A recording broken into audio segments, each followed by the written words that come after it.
It's your boy Phoenix here, and welcome back to a brand new Marvel Spider-Man 2 informational video. And today we're going to be talking about the parry system in Marvel Spider-Man 2. As you guys know, in the gameplay reveal trailer that we got back all the way in June, we did see a look at a parry animation, or a counterattack, if you will. So we're going to be talking about that today. And without a doubt, if you guys haven't already, make sure to go ahead and leave a like on the video. And without a doubt, let's go ahead and jump right into this video. This article is coming from thegamerant.com, and it says, the combat in Marvel Spider-Man 2 encourages players to use free-flow counterattacks, mid-air juggling, and environmental interactions while avoiding gunfire. The addition of the parry mechanic in the sequel adds urgency to encounters and provides a new gameplay element for players to master. Now, along with that, you guys already know how much I really love the parry system. It's very, very similar. I'm guessing, like, whenever I say this, I'm guessing that the parry system in Marvel Spider-Man 2 is going to be influenced by us pressing, I believe, in Ghost of Tsushima. I think it was probably R1, if I'm not mistaken. Someone let me know in the comments section below, because I think it's R1. But I feel like it's going to work similar to that. But following that, it says, parries may interrupt players' desired string of attacks or gadget deployments, and it remains to be seen how they will be engineered around both Peter and Miles' skill set. Now, as we both know, in the gameplay trailer, we did see a use of that in the trailer, I'm pretty sure, because in the trailer that we got back in 2021, we did see Miles look like that he parried one of Kraven's hunters back in 2021's reveal trailer. And on top of that, to mention, we saw Peter do the exact same, well, not the exact same, but a similar parry animation where he brought his tendrils out to parry one of Kraven's hunters as well. So, as we all know, I feel like that's how that's going to work. But following that, it says, Marvel Spider-Man's combat marries free-flow counterattacks with mid-air juggling and a slew of exciting gadgets. This allows players to not only stand toe-to-toe with enemies, but in fact, they are encouraged instead to leap around the available terrain to make use of the environmental interactions while avoiding gunfire, paired with stealth at the beginning of any encounter to ensure that fewer enemies needed to be tackled ordinarily. There is hardly any limitation to what players can achieve in combat, and Marvel Spider-Man 2 now affords much more variety to that benchmark.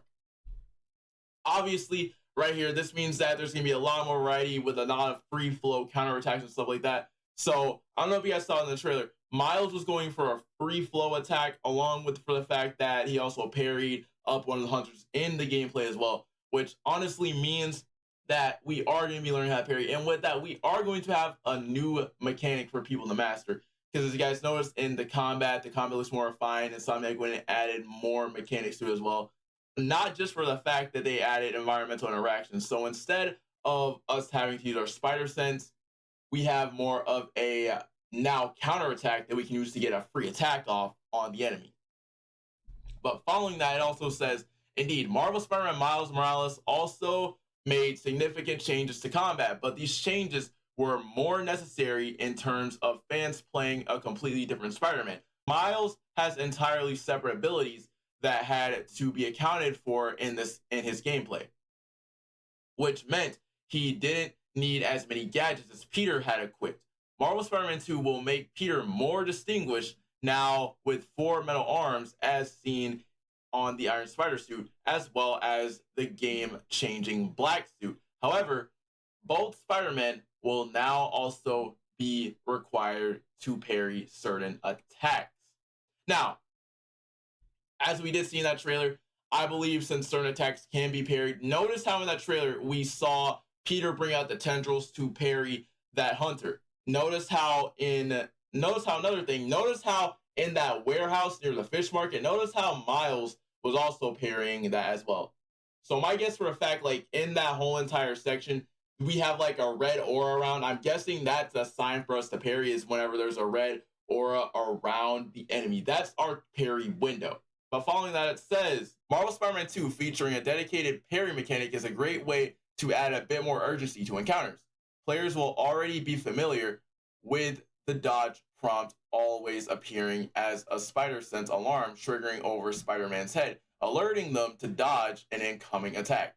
This was then improved tenfold when players could activate a perfect dodge and web zip towards their attacker for instant KO. Now, this is obviously coming from Marvel Spider-Man because there were times where you had a free window to activate a perfect dodge skill.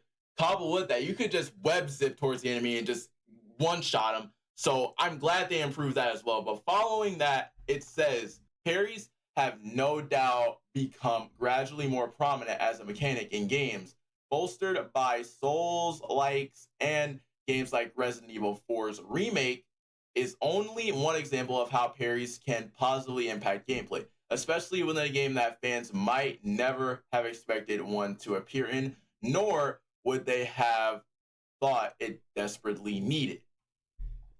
Now, with this, you guys already know the parry system in Resident Evil 4, and I'm sorry we're on Resident Evil 4, but we didn't know that the parry system was going to be in there. That caught us by surprise.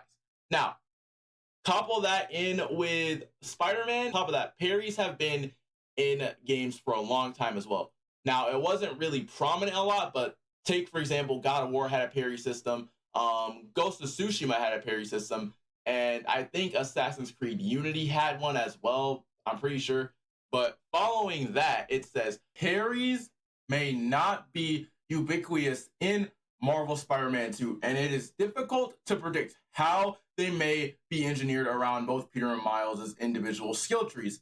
But any new mechanic is sure to stand out based on the two instances of parries shown in Marvel Spider-Man 2's gameplay reveal. Even regular enemy types will now be able to throw out attacks that players need to parry, which we obviously saw in the gameplay. You have a perfect time window to parry. You have a time window. But following that, it says, the timing window seems remarkably generous, though, and another simple button input may not be too demanding for players. Spider-Man will still have his Spider Sense alert him to the incoming attack, but parryable attacks seem to be placed similar atop the enemy's head in a yellow glow. Once parried, the glow becomes red. It also appears as if any attack can be used to parry an enemy, which would be neat seeing as how parryable attacks cannot be dodged and must be reacted to. Now, I'm going to say this right now. Apparently, I was wrong about this because in the gameplay reveal that we got, turns out I was completely wrong because I thought it was going to be red. So I will take my, I was wrong. I'll take my wrong.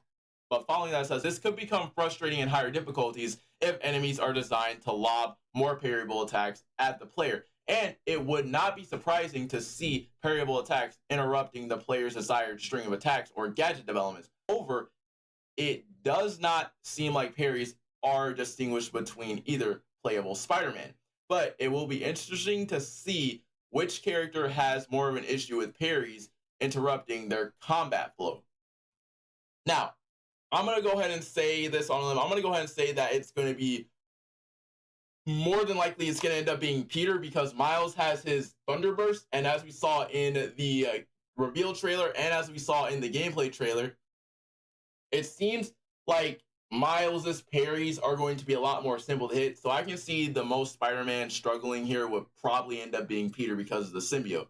But following that, it says, Miles's bioelectric abilities allow him to send parried enemies hurtling backward and knocking out nearby enemies, for example, and he may be better suited to crowd control tactics than Peter. The symbiote's effect on Peter's gameplay will hopefully shine through in Marvel Spider-Man 2's parries and let players have the same impact when tendrils come sprouting forth from his arm to reach distant enemies. Now, I don't know what that attack is. I think I have a feeling about what that attack is. I think it's just a counter attack, I'm going to be honest with you. But let me know what you guys think about the parry system down below. Do you guys think it's going to affect the gameplay? Because in my opinion, it's going to affect the gameplay greatly, and I'm so glad they added the parry system. Let me know what you guys think about the parry system in Marvel Spider-Man 2, and do you think it's a really, really good idea? Because to me, it sounds like a good idea.